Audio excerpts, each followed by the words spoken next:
السلام عليكم ورحمة الله وبركاته. أبنائي وبناتي طلبة الصف الخامس الابتدائي، إن شاء الله النهاردة في الفيديو هنشرح إنجليزي لخمسة ابتدائي الترم التاني، وهنشرح المراجعة النهائية اللي هي رقم 1، وإن شاء الله هنعمل سلسلة من المراجعات النهائية للمواصفات الحديثة للامتحان.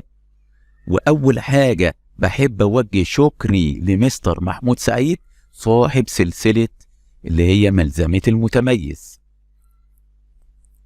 خلي بالك معايا، أول حاجة هنشرحها لكم النهاردة إن شاء الله إزاي نحل سؤال الاستماع اللي هو listen and write true or false، استمع واكتب صح وغلط.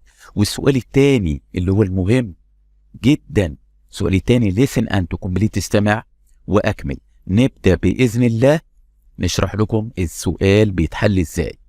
طبعا زي ما انت كده شايف listen and write true or false، ده أول سؤال عندك بيجيب لك 4 جمل. لو الجملة اللي انت بتسمعها موجودة يبقى بتعمل true، لو فيها حاجة بتعمل كلمة false. طبعا واحد يقول لي احنا هنكتب كلمة true ولا نعمل تك اللي هي العلامة صح او غلط، براحتك، سواء كده او كده الموضوع عندك تمام. طيب نبدأ بإذن الله. نمبر 1، سليم was feeling sad. سليم was feeling sad، طبعا هنا مكتوب happy يبقى الجملة دي false. طيب نمبر 2، سليم wanted to go on vacation. سليم wanted to go on vacation، طبعا نفس الكلام فهي طبعا true. نمبر 3، شريف is سليم's cousin. شريف is سليم's cousin، نفس الكلام اللي هو ابن عمه. نمبر 4، سليم's dad had a new job in Cairo. سليم's dad had a new job in Cairo، طبعا الكلام هنا مختلف لأن هنا مكتوب الأقصر يبقى هنا false. طبعا ده أول سؤال عندك بيجي في الامتحان، السؤال عليه 4 ماركس 4 درجات. تعال أدربك عليه تاني علشان الموضوع يبقى تمام معاك. نمبر 1، Sally is going to do a desert hike. Sally is going to do a desert hike، طبعا نفس الكلام true. نمبر 2، Sally is going to hike with her brother. Sally is going to hike with her brother، طبعا هنا false لأن هنا بيقول لك إنها بتطلع فوق وبتعمل سيرا على الأقدام لوحدها، فأنا هنا بقول مع أخوها فالكلام مختلف. نمبر 3، Rana likes the desert. Rana likes the desert، طبعا الجملة هنا مختلفة لأن هنا doesn't like، ما بتحبش، وأنا بقول لك إنها بتحب يبقى الجملة هنا false. نمبر 4، They want to bring hiking shoes. They want to bring hiking shoes، طبعا نفس الكلام يبقى true.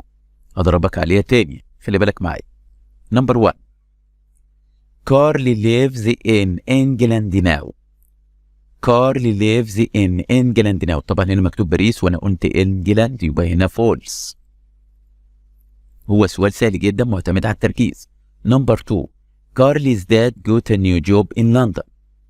Carly's dad got a new job in London، طبعا نفس الكلام يبقى true. نمبر 3، Carl has some friends in London.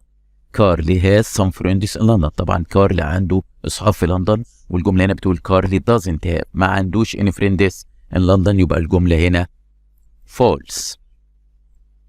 نمبر 4، in summer Carl went to the beach before school.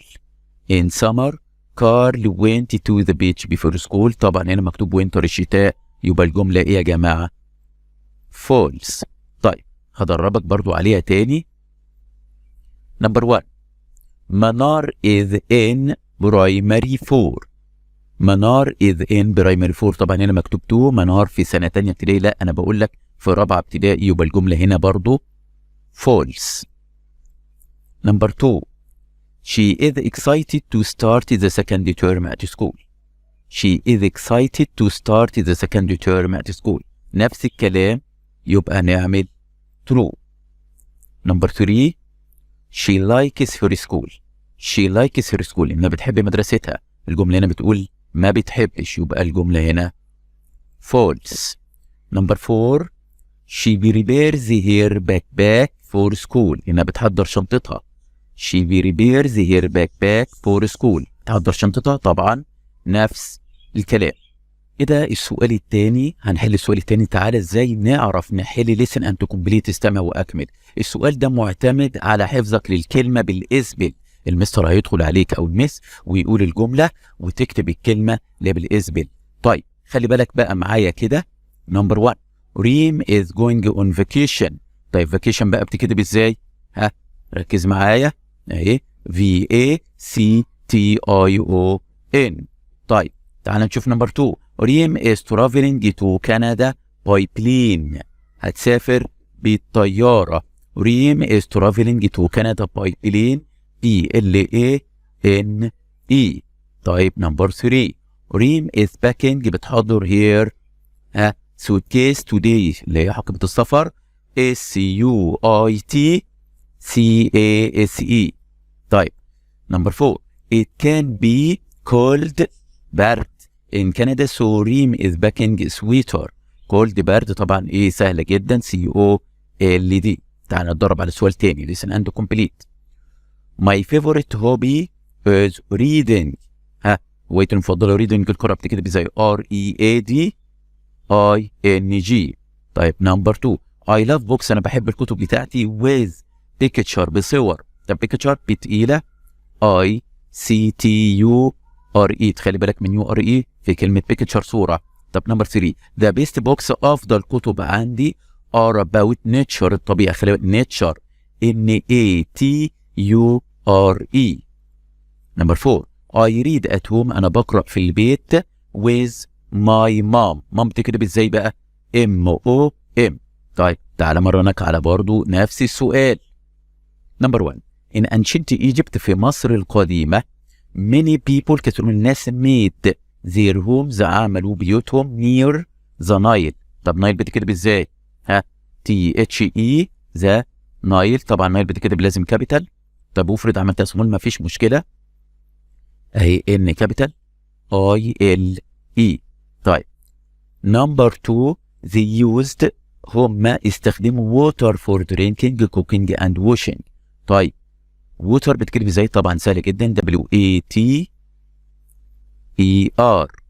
طيب نمبر 3 they used mud from the river. mud طبعا معناها طينة من النيل to make bricks عشان يعملوا بيها طوب اللي هو البيت اللبني اللي هو بالطينة MUD. طيب the mud bricks اللي هو الطوب الطيني made very strong walls بيخلي الحوائط قوية. طب بريكس بتكتب ازاي؟ اهي مكتوبة في رقم نمبر 3 بي خفيفة RICKS. طيب امرنك برضو عليها تاني، هم بس بيجي 4 بس في الامتحان. listen and complete. نمبر 1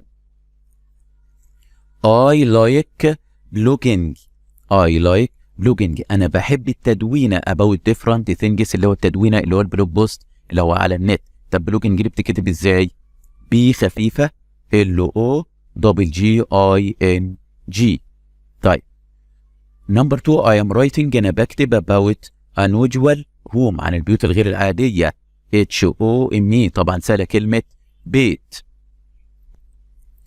نمبر 3 this topic هذا الموضوع is very interesting. طب interesting شايف بتكتب ازاي؟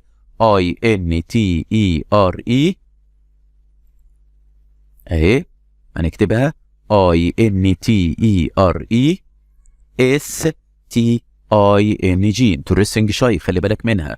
طيب نمبر 4 my mom's an architect اللي هي مهندسة معمارية ERCH. طبعا حرف الكاف هنا CHITECT architect مهندس معماري. وهنا وصلنا لنهاية الحلقة بتاعتنا. أتمنى إن انتوا تكونوا استفدتوا معانا. اوعى تنسى تعمل اشتراك للقناة وتفعل الجرس، واشوفكم في حلقات أخرى إن شاء الله. وانتظروني في المراجعة النهائية رقم 2. والسلام عليكم ورحمة الله وبركاته.